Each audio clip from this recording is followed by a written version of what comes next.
Bu, bekal bocil sudah belum, Bu? Bocil udah gak sabar mau ke sekolah. Iya sebentar nak, ini lagi ibu masukkan ke tas kamu.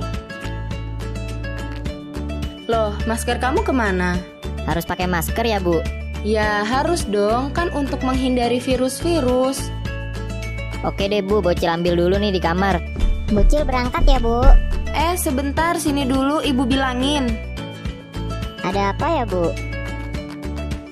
Nanti di sekolah maskernya jangan dibuka ya. Lalu jangan tuker-tukeran masker sama temennya. Sama nggak boleh pegang-pegang masker temennya ya nak. Siap, Bu. Dah, bocil berangkat dulu ya, Bu. Iya, hati-hati ya. Ayo anak-anak, jalannya jangan bergerombol ya. Dikasih jarak antar temannya minimal 1,5 meter. Iya, Pak Iya, Guru. Pak Guru.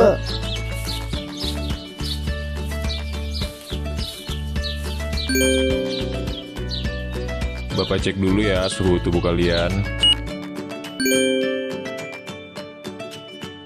Sudah, kamu langsung masuk.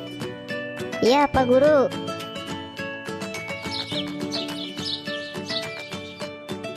Sebelum masuk kelas, kalian harus cuci tangan dulu ya pakai sabun selama 20 detik. Iya, Bu Guru.